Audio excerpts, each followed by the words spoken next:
그러므로 주께서 친히 징조를 너희에게 주실 것이라. 보라, 처녀가 잉태하여 아들을 낳을 것이요 그의 이름을 임마누엘이라 하리라. 만복의 근원 되시는 하나님 아버지, 오늘도 택한 백성들에게 복 주시려고 거룩한 주일을 허락하여 주시고 저희를 예배의 자리로 불러주시니 감사드리옵니다. 시냇물을 찾기에 갈급한 사슴들처럼 주님의 은혜를 사모하오니 생수와 같은 신령한 말씀으로 우리의 갈급한 심령을 채워주시옵소서. 우리는 연약하고 미련하오니 성령께서 친히 예배하는 이곳에 임재하셔서 우리를 가르쳐 주옵소서. 걱정과 근심을 내려놓음으로 세상과 나는 간 곳 없게 하시고 우리의 영안을 열어주셔서 영광 중에 계신 하나님만 보이게 하옵소서. 감사와 찬송과 존귀와 영광을 올려드리오며 예수님의 이름으로 기도드리옵나이다. 아멘.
나는 시온의 의가 빛같이 예루살렘의 구원이 횃불같이 나타나도록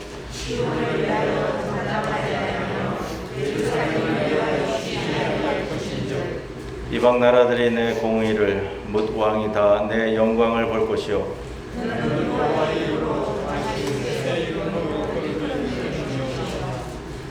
너는 또 여호와의 손의 아름다운 관 내 하나님의 손의 왕관이 될 것이라.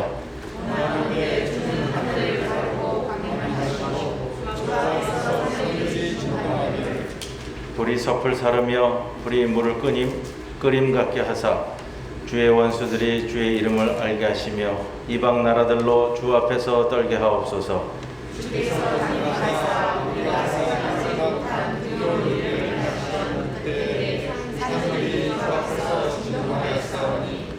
주 외에는 자기를 앙망하는 자를 위하여 이런 일을 행한 신을 옛부터 들은 자도 없고 귀로 들은 자도 없고 눈으로 본 자도 없나이다. 아멘. 전능하사 천지를 만드신 하나님 아버지를 내가 믿사오니 그 외아들 우리 주 예수 그리스도를 믿사오니 이런 성령으로 잉태하사 동정녀 마리아에게 나시고 본디오 빌라도에게 고난을 받으사 십자가에 못 박혀 죽으시고 장사한 지 사흘 만에 죽은 자 가운데서 다시 살아나시며 하늘에 오르사 전능하신 하나님 우편에 앉아 계시다가 저리로서 산 자와 죽은 자를 만나러 오시리라. 성령을 믿사오며 거룩한 공예와 성도가 서로 교통하는 것과 죄를 사하여 주시는 것과 몸이 다시 사는 것과 영원히 사는 것을 믿사옵나이다. 아멘.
영원히 살아계시고 역사하시는 하나님 아버지, 12월 셋째 주 아침에 저희들을 불러주셔서 예배드리게 하심을 감사드립니다.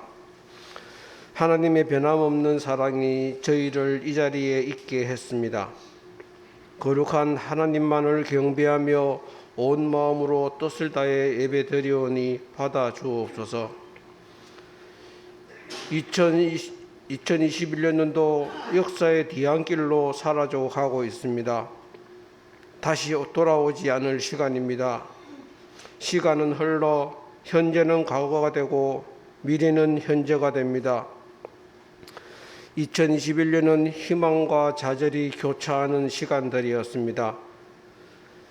2020년에 시작한 코로나는 아직도 기승을 부리고 있고 더구나 신종 코로나로 인해 우리들의 걱정과 근심을 더하고 있는 상황에서 하나님, 우리는 어떻게 기도를 하고 어떻게 살아야 가야 할까요?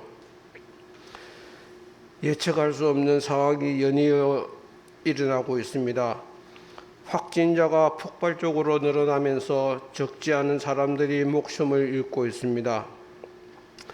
하지만 오랜 기간 계속되면서 사람들의 마음은 해이해지고 나만은 걸리지 않을 것이라는 마음이 이어지고 있는 상황입니다. 코로나 바이러스가 계속하여 일어나는 이유를 우리는 모릅니다. 때로는 답답하기도 하고 때로는 막막하기도 합니다. 하나님의 뜻을 다 헤아릴 수 없지만 역사의 주관자이신 하나님께서 가장 선한 길로 인도하실 것을 믿습니다. 우리가 언제나 하나님을 신뢰하게 하시고 주어진 상황 속에서 최선을 다하여 살아가게 하옵소서. 철저히 방역 수칙을 지키고 우리가 마땅히 해야 할 일을 이루게 하게 하옵소서. 하지만 또 하나님의 역사는 변함없이 흘러갑니다. 올해 남은 시간도 지난 시간을 반성하며 마무리하면서 우리에게 기쁨과 희망을 가져다 줄 아기 예수님을 간절히 기다리며 감사의 찬송을 부르며 기쁨의 기도를 드리게 해주시기를 기도드립니다. 지난 한 주간 하나님과 사람들에게 지은 모든 죄를 회개합니다.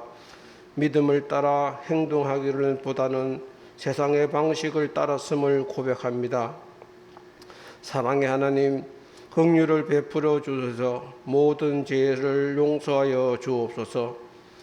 죽을 수밖에 없었던 저희를 긍휼히 여기사 거룩한 천국의 시민 되게 하시고 하나님의 자녀된 권세를 허락하심으로써 세상 속에서 믿음의 삶을 살아가게 하심도 감사드립니다.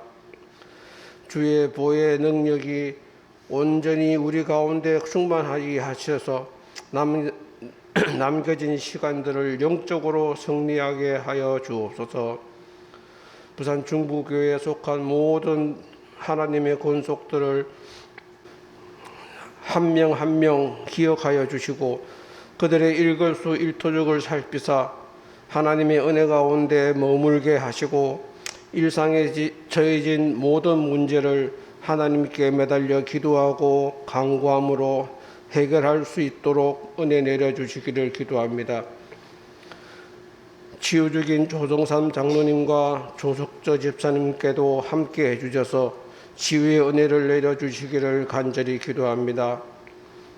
보이지 않는 여러 곳에서 예배를 준비하는 손길들의 봉사와 수고를 하나님께서 친히 위로해 주시고 축복하여 주시기를 기도드립니다.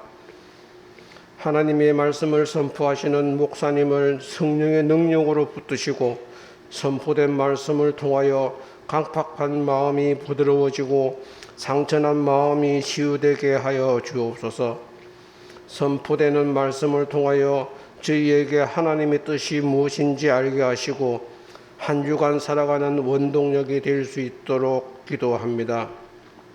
우리와 함께 예배드리지 못하는 성도들의 사정들을 하나님께서 일일이 돌아보시고 각자의 형편과 처지에 맞는 은혜와 은총을 내려주시기를 간구드리며 오늘도 살아서 역사하시며 알파와 오메가가 되시는 우리 주 예수 그리스도 이름으로 기도드립니다. 아멘.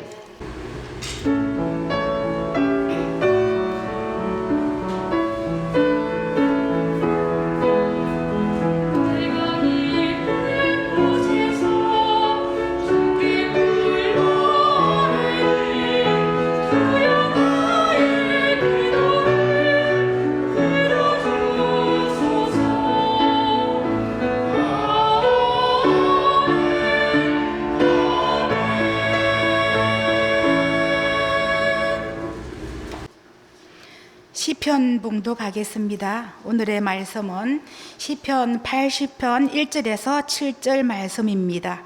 봉독하겠습니다. 요셉은 양떼같이 인도하시는 이스라엘의 목자여 귀를 기울이소서. 그룹 사이에 자정하신 이여 빛을 비추소서. 에브라임과 베냐민과 머나셋 앞에서 주의 능력을 나타내사 우리를 구원하려 오소서. 하나님이여 우리를 돌이키시고 주의 얼굴 빛을 비추사 우리가 구원을 얻게 하소서. 방군의 하나님 여호와여 주의 백성의 기도에 대하여 어느 때까지 노하시리이까? 주께서 그들에게 눈물의 양식을 먹이시며 많은 눈물을 마시게 하셨나이다. 우리 이웃에게 다툼거리가 되게 하시니 우리 원수들이 서로 비웃나이다.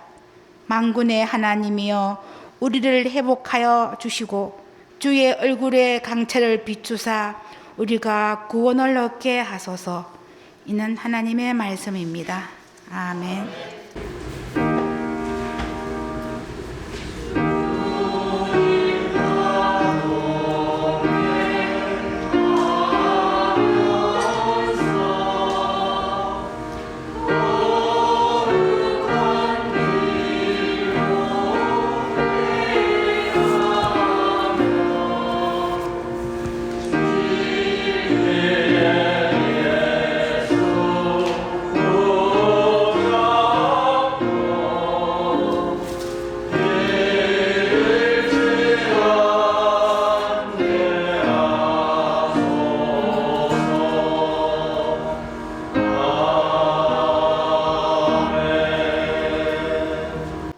우리들에게 주시는 하나님의 말씀 미가서 5장 2절, 마태복음 1장 18절에서 23절 말씀, 신약 구약 한 군데씩 보겠습니다. 먼저 미가서 5장 2절 말씀.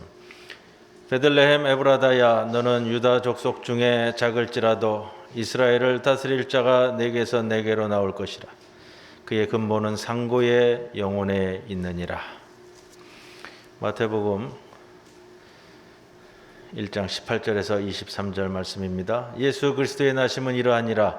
그의 어머니 마리아가 요셉과 약혼하고 동거하기 전에 성령으로 잉태된 것이 나타났더니 그의 남편 요셉은 의로운 사람이라.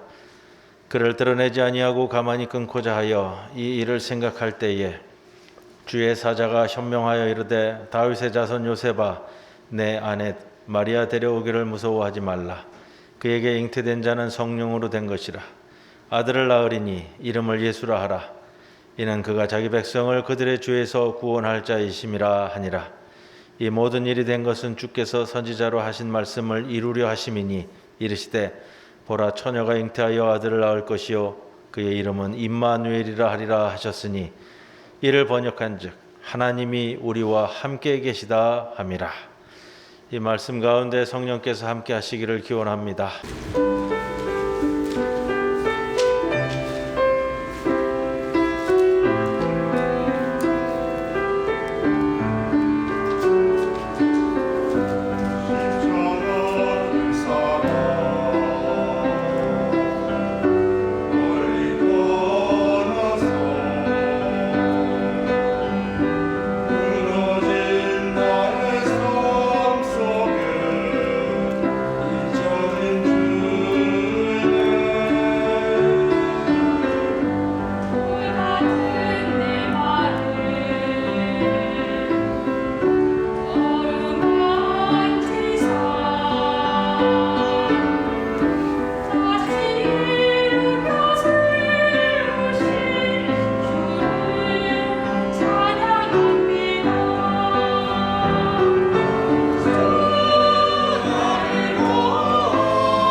성탄절, 엿새전, 대림절 넷째 주일을 맞습니다. 그리고 올해도 끝이 보입니다. 지난 2해 동안 온 세상이 힘든 가운데 있습니다. 문제는 올해만이 아니라 내년에도 나아질 확신이 서 있지 않다는 겁니다. 백신, 치료제, 변종 코로나 바이러스 모든 것을 확신할 수 없는 상황입니다.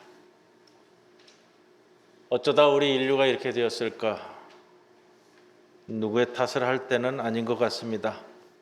우리가 자중하고 성찰하고 화해하고 연대해야 할 때이다. 그 중에서도 기독교는 이 문제를 제일 해결하지 못하고 오히려 갈등과 반목, 차별과 혐오를 부추기는 가장 뒤떨어진 모습을 보인 것도 사실입니다. 성경에서 우리에게 가르쳐 주는 것이 원래 그럴까요? 그것은 아닙니다. 메시아 예언이라는 미가 예언서는 메시아 탄생 예언을 이렇게 하고 있습니다. 미가서 오늘 본문 5장 2절인데요. 베들레헴 에브라다야, 너는 유다 족속들 가운데 가장 작지만 너를 통해서 나를 위한 이스라엘을 다스릴 지도자가 나올 것이다. 예루살렘은 기원전 700년경에 아시리아 산헤립이 이끄는 군대에 의해서 전면적으로 포위됐습니다. 산헤립은 예루살렘 근처의 46개 성읍 모두를 함락시키고 이제 예루살렘만 남겨두었습니다. 소망이 보이지 않는 그 시기에 등장한 예언자가 미가입니다. 미가 예언자는 이 미가, 누가 야훼 하나님인가? 야훼 하나님은 이 난국에 어디 계신가 하고 묻고 있습니다. 이 절망 가운데 그러나 미가 선지자는 우리에게 소망을 전합니다. 그 소망이란 메시아 탄생에 관한 겁니다. 그는 베들레헴이라는 작은 마을을 통해서 이렇게 예언하고 있습니다. 에브라다 쪽의 베들레헴아, 너는 이스라엘의 수천의 족속들 가운데 작지만 너에게서 나를 위해 다스릴 이스라엘의 지도자가 나올 것이다. 그 누구도 에브라다 부족의 베들레헴에서 하나님이 선택한 메시아가 등장한다고 상상하지 못했습니다. 에브라다, 지명이기도 하고요. 에브라다라는 이름이 등장하는 것은 구약 성경에서부터 수차례 등장합니다. 역대상에 보면 유다 지파의 지도자였던 갈렙의 두 번째 부인 이름이 에브라다입니다. 이 에브라다 사람들이 모여 사는 동네가 베들레헴입니다. 그래서 에브라다는 한 족속의 이름이기도 하고 지명의 이름이기도 합니다. 룻기에 보면 나오미와 룻이 나오죠. 나오미 동네 사람들이 베들레헴 에브라 사람이라고 나옵니다. 다윗의 아버지는 이새입니다. 사무엘상에는 이새를 아브라 사람이라고 이야기합니다. 베들레헴 에브라다야, 우리식으로 얘기한다면 시골에 있는, 지금도 남아 있습니다만 집성촌이라고, 자그마한 집성촌이다 이렇게 말씀을 드릴 수 있습니다. 저희 처가가 서천군 한산입니다. 충남 서천군 한산. 한산 그러면은 잘 모르시잖아요. 충남 서천군 한산은 한산 이시 집성촌입니다. 참 조그만 동네예요. 저는 시골에 살아본 적이 없는데 처가에 가면서 이 면사무소 소재지인데 면사무소 소재지가 이 정도밖에 안 되는가? 갈 때마다 그런 생각을 합니다. 근데 저희 처가는 거기서 좀 더 들어가서 한산면 종질이라는 동네인데 아마 이게 종질을 뒤집어 놓은 것 같은 마을이라 돼서 종질인 것 같습니다. 근데 그 종지리에 우리나라 역사에서 아주 유명한 인물이 한 사람이 있어요. 누구시냐면은 독립운동도 하셨고 YMCA 운동도 초기에 해서 우리가 다 기억하시는 월남 이상재 선생님이 그 종지리 출신이세요. 그래서 처가 앞에 보면은 그 월남 이상재 선생님의 생가를 복원해서 요즘은 아주 그 역사 탐방객들이 참 많다는 것을 보게 됩니다. 여러분 한산면 종지리 아세요? 모르죠? 예, 모르는 게 당연한 거예요. 왜? 그만큼 알려지지 않은 조그만 동네니까. 그것이 바로 베들레헴 에브라다야. 에브라다 족속 집성촌이라는, 정말로 얘기할 때 그 누구도 모르는 코딱지만한 마을. 이스라엘 사람들도 듣도 보도 못한 마을, 어디에 있는지 생각지 못하는 작은 마을. 미가 선지자는 이 구절에서 메시아에 대한 새로운 정의를 내립니다. 너는 유다 족속 중에 작을지라도, 작다라는 표현을 쓰는데 원문에 보면 시브리어로 자일이라는 단어를 씁니다. 보잘것없는 것이라는 거예요. 보잘것없는 것.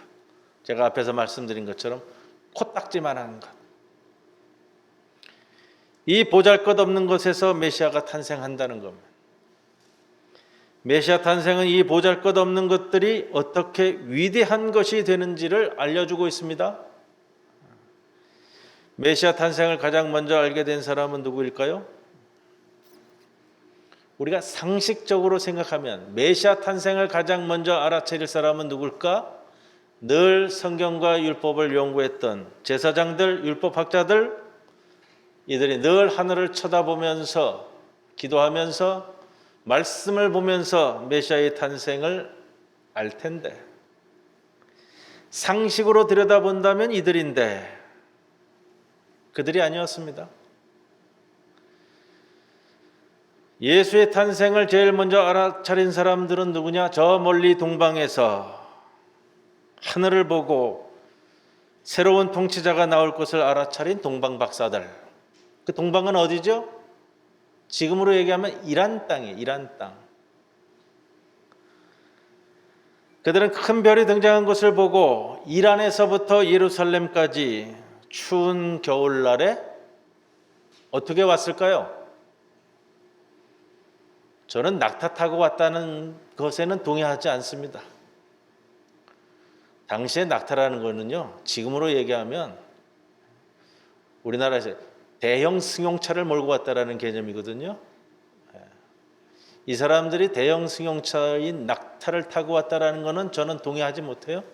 저는 걸어왔을 것이다. 우리가 그냥 인식상 맨날 동방박사 그러면 낙타 타고 온 그 그림과 모형을 보니까 그렇게 생각하는데, 글쎄 정확히 낙타를 타고 왔는지 당나귀를 타고 왔는지는 모르지만 조금 어렵지 않았겠는가라는 생각을 해봅니다. 동방박사들, 우리가 성경의 율법에 비춘다면 어떤 사람들이죠? 이방인들. 이스라엘 사람들이 그렇게 무시하고 인정하지 않는 이방인들이라는 겁니다. 마태복음 2장 1절에는 동방에서 박사들이 왔다 하면서 그 박사들의 각주가 달려 있는데 밑에 보시면 점성가 이렇게 되어 있습니다. 별의 움직임을 보면서 점치는 사람들인데, 고전 문헌을 연구하는 학자는 이 동방 박사들을 이렇게 이야기합니다. 거의 흡사할 것 같아요. 당시 이란 땅에 조로아스터교 사제들일 것이다. 여러분, 우리나라에서도 이 조로아스터교 그러면은 좀 갸우뚱하시잖아요, 전부 다. 근데 기독교의 근간이 되는 원류를 따라가 보면은 그 조로아스터교도 있어요. 위에 개념적인 것들도 있고요. 작년인가요, 재작년인가요? 보헤미안 랩소디라는 영화가 있었는데 보셨습니까? 저는 뭐 며칠 전에 유선으로 한번 봤는데, 이 락 밴드인 그 퀸의 프레디 머프리인가요? 그 사람에 대한 내용이잖아요. 이 사람이 죽고 난 다음에 장례를 치르는데, 장례 치르는 이야기가 잠깐 자막에 보입니다. 자기 가족들이 조로아스터교 사람들이에요. 조로아스터교식으로 장례를 치렀다라는 게 자막으로 잠깐 나옵니다. 이방신 사제들, 조로아스터교 사제들일 것이다. 메시아의 탄생을 아는 사람들은 우리가 상상하지 못한 주변부 인물들에 의해서 시작되었다. 생각지 못한 사건이에요. 또 예수님이 탄생했을 때 가장 먼저 알게 된 이들은 광야에서 양을 치던 목동들입니다. 하늘에서 천사들이 노래하던 소리를 듣고 마국간으로 예수를 찾아갔다고 기록하고 있습니다.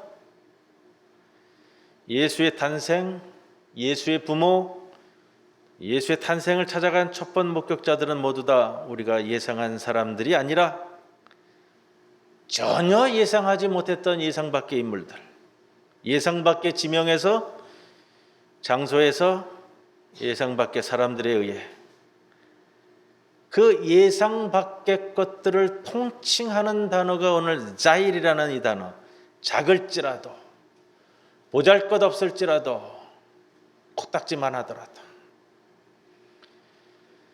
이 구절이 우리 삶에서 또 우리의 보잘것없는 일생의 삶에서 그 위대함이 숨겨져 있다는 것을 메시지로 전합니다. 새로운 통치자 메시아는 보잘것없는 것, 작은 것에서 시작해서 사소한 것 가운데, 그 작은 것 가운데 위대한 것을 찾아가는 것, 보잘것없는 것이고 남들은 다 무시하지만 그 가운데서 하나님의 신비와 경외심을 발견하고 실천해 나가는 것이 성탄을 맞는 우리의 신앙이 되어야 할 겁니다. 우리 오늘까지 이제 보수동 이웃 주민들을 위한 산타 선물 나눔 헌금을 드리는데요. 이러한 것도 그것에 우리의 작은 실천, 작은 심령이 되지 않겠습니까? 또한 이 마음은 예수님의 탄생인 성탄부터 세상이 보는 모습과는 전혀 다른 메시지를 던져주는 것으로 신약 성경은 시작합니다. 오늘 마태복음의 본문입니다. 갈릴리 나사렛에 요셉이라는 남자가 살고 있었습니다. 갈릴리라고 한다면 이스라엘 땅의 북쪽 변방입니다. 이스라엘의 실세라고 얘기하고 있는 유다 땅, 유다 지파의 원래 땅, 예루살렘을 중심으로 하는 이 땅과는 달리 힘없고 가난한 사람들이 밀려 나가서 모여 사는 땅. 마태복음 4장 15절까지도 이 갈릴리 땅을 이렇게 표현합니다. 스불론 땅과 납달리 땅, 요단강 저편, 해변길, 그리고 이방의 갈릴리. 이스라엘 사람들이 사는 곳이지만 이방 땅이라고 불리워지는 갈릴리 땅. 가난하고 멸시받는 곳, 그래서 때때로 밀란이 빈번하게 일어나는 이스라엘 사람들이 바라볼 때에 불온한 자들이 주로 거주하는 땅. 이 땅에 요셉은 마리아라는 한 여인과 약혼했습니다. 그런데 어느 날 약혼녀 마리아가 아이를 가졌다는 소식을 듣게 되었습니다. 청천벽력 같은 소리죠. 청천벽력 같은 소리입니다. 처녀가 아이를 가졌다는 것은 당시에 불결한 죄악입니다.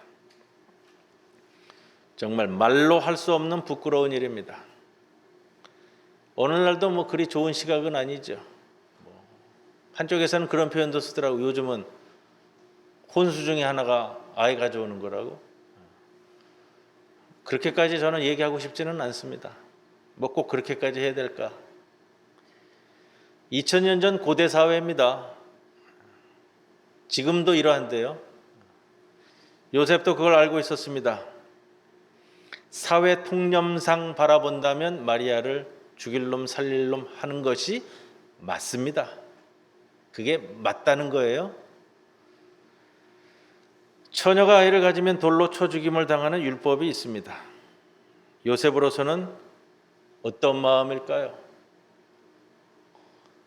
한 여인을 이제야 겨우 만나 약혼식까지 치렀는데 분노로 가득했어야 할 일입니다. 본문 19절은 말합니다. 그의 남편 요셉은 의로운 사람이라 그를 드러내지 아니하고 조금 의역을 하겠습니다. 약혼자에게 부끄러움을 주지 않으려고 가만히 끊고자 하여 가만히 파혼하려 하였다. 이 장면에서 성서는 요셉을 이렇게 표현하죠. 요셉은 의로운 사람이라. 여러분, 이것이 의로운 일일까요? 뭐 사람이 좋은 사람이다 보니, 호인이고 하다 보니 그래도 자기하고 약혼한 여인하고 굳이 시끄럽지 않게, 굳이 율법을 들먹이며 돌로 치는 사태까지는 바라지 않으니까 그럴 수도 있다, 이렇게 생각이 드시는가요? 여러분, 이 상황에서 사회 통념상 자기 자신의 자존심을 세우려면, 자기 가문의 자존심을 세우려면요, 끌어내서 돌로 쳐야 되는 거예요. 그게 내가 사는 법이고 내 가문이 사는 거예요. 그런 여인을 우리 가문에 받아들였다, 이 가문의 수치가 되는 거고요. 그러나 마리아 인생이 불쌍하게 보여서 내가 자비가 많아서 그 정도는 할 수 있다? 글쎄요, 우리 결혼 정년기에 아들을 둔 부모님 계시죠? 아들이 결혼하겠다고 데려온 여자가 아기를 가졌어요. 인사시키러 데려왔는데 아기를 가졌어요. 그 아이가 내 아들의 아이라 할지라도 이거 참 환장할 노릇인데 누구 아이인지를 모른대요. 근데 아들이 이 여인을 데려왔어요. 어떻게 하시겠어요? 우리 박윤배 집사님 앞에 계시는데 결혼 정년기 이제 좀 있으면 둔 아들 있잖아요. 가문의 수치고 창피하고 어디 동네에서 얼굴을 들 수 없는, 지금 하물며 지금도 그러한데 2000년 전 고대 사회예요. 고대 사회. 고대 사회는요, 그 마을을 벗어나면 그 사람은 이 생존할 수 없는 사회가 고대 사회잖아요. 왜 의롭다고 표현할까? 뭐 자비가 많아서, 사랑이 많아서 그 정도는 할 수 있었다, 이렇게 표현할까? 우리가 정의롭다고 이야기한다면 겉으로 보기에 부정을 저지른 것으로 보이는 이 여인을 끌어내서 돌로 치는 것이 율법의 정의에 맞는 일이에요. 그 누구도 말리지 않는 일이고요. 그 일이 정의로운 일이에요. 그 일이 율법에 맞는 일이고요. 그 일이 하나님 앞에서 맞는 일이라는 거예요. 그 사회에서 맞는 일이고요. 관습적으로 맞는 일이고요. 오히려 그 일을 행하지 않았을 때 그 남자가 부정한 남자고요. 그 가문이 웃기는 가문이 되는 거예요.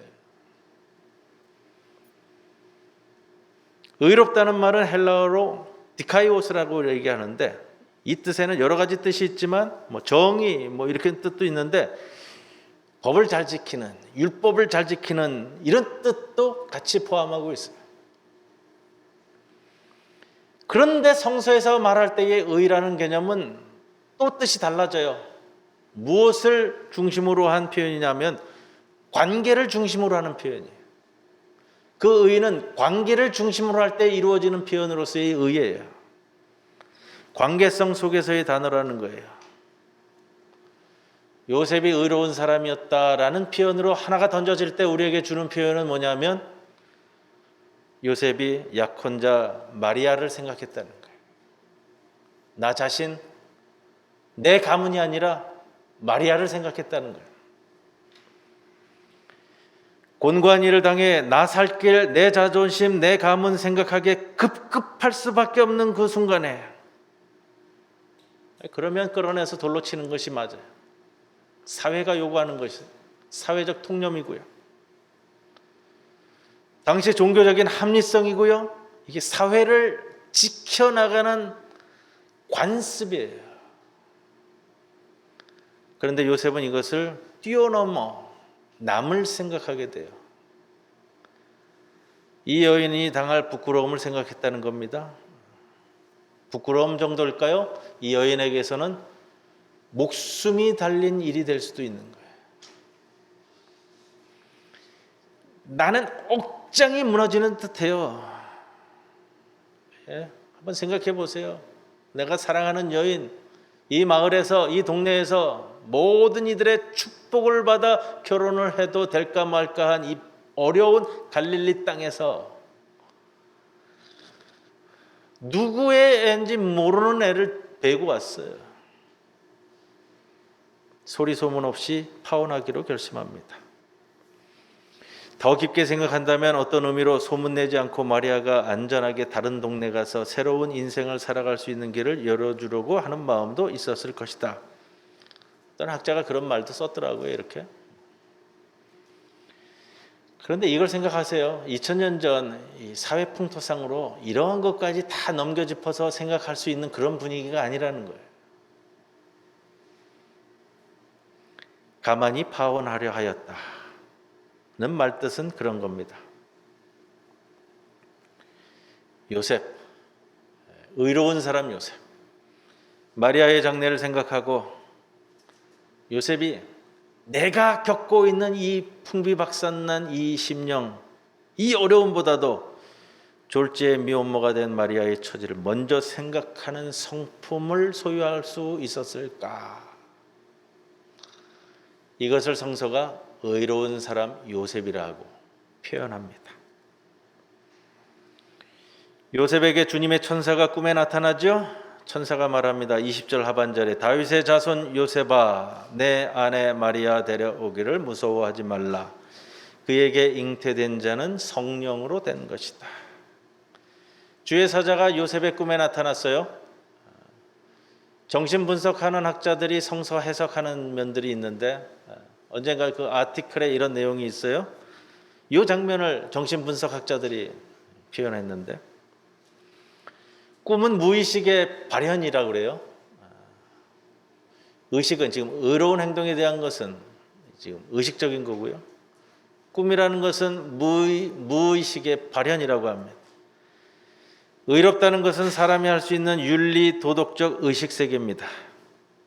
무의식이 의식으로 올라오는 것이 꿈의 발현인데 요셉의 의식 밑바닥 깊은 곳 그 무의식 세계에서는 가만히 파혼하려는 것을 넘어서 그를 아내로 맞이하려는 절대적인 명령이 있었다. 이게 정신분석학자들이 요셉을 평가하는 부분이 사회적 풍념을 넘어서는 그런 모습. 세상 사람들은 대부분 이러했을 겁니다. 아니, 미혼모를 아내로 맞이하다니. 그런 여자를 어떻게 데리고 살아갈 수 있고 내 자식도 아닌 아이를 어떻게 내 자식이라고 여기며 키운단 말이냐. 율법대로 가자고. 법대로 가자니까. 여러분 그런 사람들은 이런 꿈을 안 꾸는 것이 아니라 이런 꿈을 못 꾸는 거예요. 그분들의 심령에는 그게 없기 때문에 이런 꿈을 꿀 수가 없다는 거예요. 아직 예수를 내 마음에 잉태할 신앙에 한참 못 미친다는 거예요. 천사가 여기에 덧붙이죠. 잉태된 아기는 성령으로 말미암은 것이다. 여러분 잘 생각하셔야 돼요. 성령이 남편이에요? 성령도 여인을 만나야 아이를 낳을 수 있다는 것이에요? 특별한 분이라면 더 다른, 더 신비한 방법이 있지 않았을까요? 우리나라 신화에도 나오잖아요. 새가 날아가다 물어다 준다고 할지, 누구처럼 알에서 깨어난다고 할지, 좀 더 특별하고 좀 더 신비한 방법이 있지 않았을까요? 요셉에게 들려온 것은 마리아의 태중에 있는 아기는 성령으로 말미암은 것이라는 말입니다. 이건 신화적인 탄생 이야기가 아니에요. 누가복음 1장 15절 세례 요한이 어머니 엘리사벳의 뱃속에 있을 때 나오는 표현이죠. 모태로부터 성령의 충만함을 받아. 어머니 뱃속에 있을 때부터 성령을 충만하게 받았다는 거예요. 성령에 의한 잉태, 이것은 세례 요한의 경우에서도 우리가 엿볼 수 있어요. 사실 모든 인간이 그렇지 않을까 생각합니다. 창세기 2장 7절에 보시면 주 하나님이 땅의 흙으로 사람을 지으시고 그의 코에 생명의 기운을 불어넣으시니 사람이 생명체가 되었다. 하나님이 우리 인간을 만들 때 사람이 하나님의 영, 성령으로 만들어졌다고 말해야 할 것입니다. 그렇다면 모든 생명에 대한 거룩성을 전제로 해서 우리는 아기를 이야기합니다. 어떤 가정의 아이도, 미혼모의 아이도, 부모에 의해 버려진 아이도, 아버지가 불분명한 어느 여인 아이도, 부잣집 아이도, 가난한 집 아이도 모두가 소중한 성령의 사람들입니다. 예수님의 족보에 보면 이방 여인, 또 부정한 여인들이 등장해요.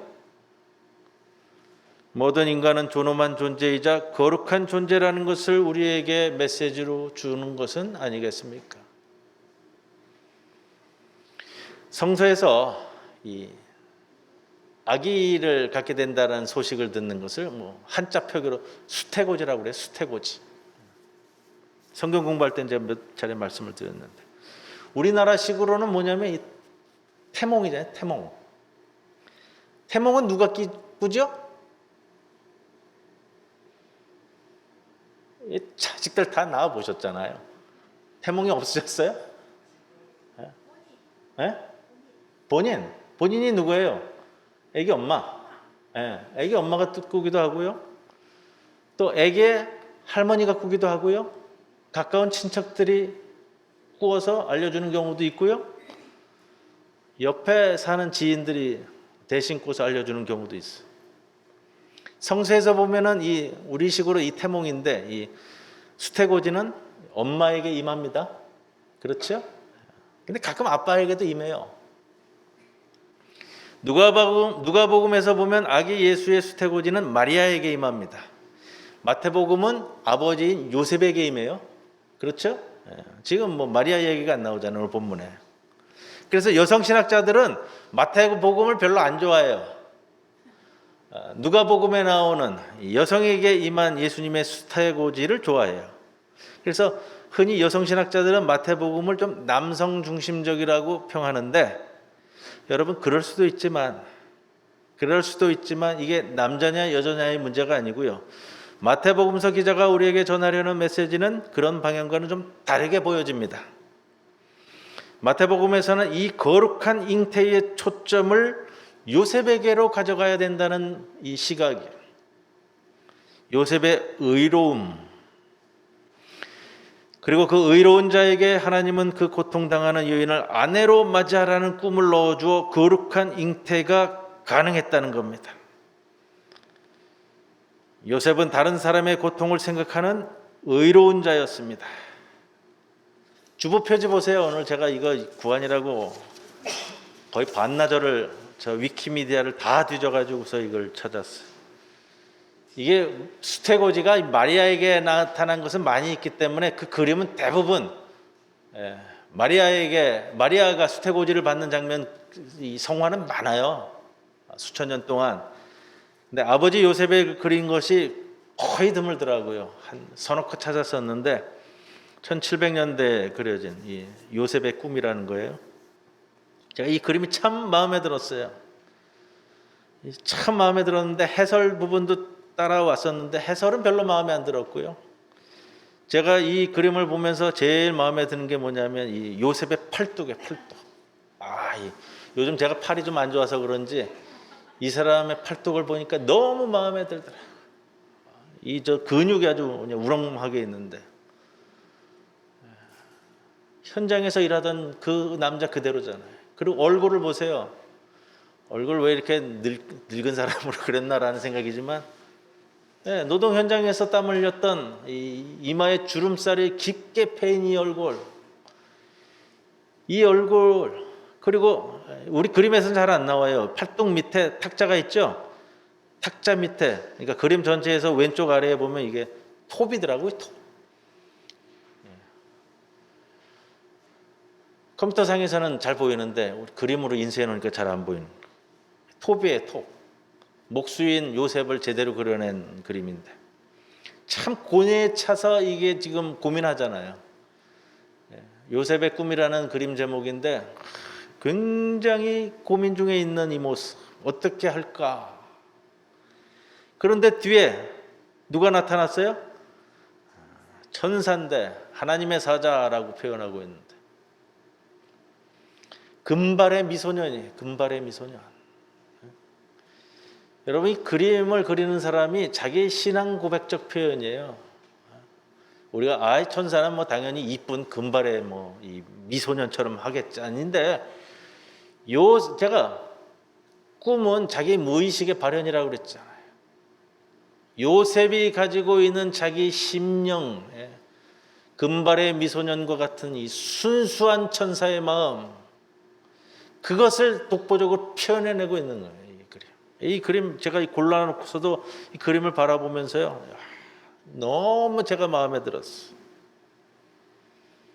21절입니다. 아들을 낳으리니 이름을 예수라 하라. 이는 그가 자기 백성을 그들의 죄에서 구원하실 것이다. 여러분, 한자 표현의 오를 의자가 어떻게 구성되어 있는지 아시죠? 제가 한자 사전을 들어가서 자세히 들여다봤는데 오를 의자는 다 아시잖아요. 위에는 양양자예요. 밑에는 나아자예요. 양과 나인데 뭐냐면 나를 대신해서 제사 드릴 양이라는 뜻이에요. 이 한자 표기하면서 여러 가지 해설이 있는데 그걸 바라보면서는 오를 의자는요, 자기 희생을 이야기하는 표현. 그렇다면 우리가 요셉을 바라보면서 왜 의로운 사람이라고 표현하는지를 정말로 깨닫게 되더라고요. 아들을 낳으리니 이름을 예수라 하라. 이는 그가 자기 백성을 그들의 죄에서 구원하실 것이다. 세상을 구하러 온 예수의 아버지다운 유전자를 가진 사람이라는 것을 충분히 알 수 있겠습니다. 죽음을 무릅쓰고 자기 백성을 구한 메시아. 예수의 그 유전자가 바로 아버지 요셉으로부터 있었죠. 물론 뭐 혈육이냐 아니냐 이거는 다른 문제예요. 왜 요셉이 예수의 아버지인가? 아버지 요셉의 의가 완성된 것이 예수 그리스도라고 말할 수 있지 않겠느냐? 의로운 자 요셉. 그는 당시 죽을 수밖에 없는 미혼모 마리아를 아내로 맞이했습니다. 그리고 그녀를 구한 요셉의 의로움이 아기 예수를 탄생시킵니다. 마리아를 나의 가장 소중한 사랑의 자리 아내로 맞이합니다. 요셉의 바로 그의 의가 성탄을 만들어냅니다. 그리고 메시아 족보를 이어갑니다. 성탄절을 앞둔 대림절 넷째 주일 이 아침, 우리 모두 이 세상에서 요셉의 의로움을 바로 나의 마음으로 품고 세상을 바라보시는 메시아의 가족들이 되어서 의로운 자의 성탄을 맞이하시기를 주님의 이름으로 간절히 축원을 드립니다. 고마우신 아버지 하나님, 성탄을 앞둔 대림절 넷째 주일을 맞습니다. 의로운 사람 아버지 요셉의 가정에 세상을 구할 예수가 탄생하듯이 세상을 향해 의로운 마음과 행위를 안고 사는 주의 백성들 우리 모두가 되게 하옵소서. 예수님의 이름으로 기도드리옵나이다. 아멘.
아버지 하나님, 이태 동안 코로나로 인하여 여러 어려움 속에 놓여져 있는 저희들을 불쌍히 여겨 주시옵소서. 정말로 절망 가운데 놓여있던 예루살렘에 미가 예언자를 통해서 메시아의 소망을 선포하셨던 주님의 그 말씀을 기억합니다. 우리의 삶 가운데서도 이러한 곤고함을 이겨낼 수 있는 소망을 이 성탄을 통해 맞이할 수 있도록 인도해 주옵소서. 우리 성도들 건강으로 어려운 가운데 있습니다. 또한 경제적으로 어려운 가운데 있습니다. 이 곤고함이 우리의 믿음에 시험이 되지 않도록 주여 굳게 지켜주시옵소서. 특별히 이 시간 우리 조성삼 장로님을 위해서 기도합니다. 육신의 곤고함이 치달아 정말로 우려되는 어려움 가운데 있었지만 주님께서 지켜보호하여 주셔서 다시 회복되게끔 하셨사오니 이후의 삶도 주님께서 인도하여 주시사 병마를 떨쳐 일어날 수 있는 힘과 능력을 허락해 주시옵소서. 지금은 우리 주 예수 그리스도의 크신 은혜와 하나님 아버지의 크신 사랑과 성령님의 함께 하심이 의로운 사람 요셉을 우리 가슴에 품고 이제 성탄을 준비하며 세상 밖으로 나아가는 모든 성도들 위해 영원토록 함께 하실 것을 간절히 축원하옵나이다. 아멘.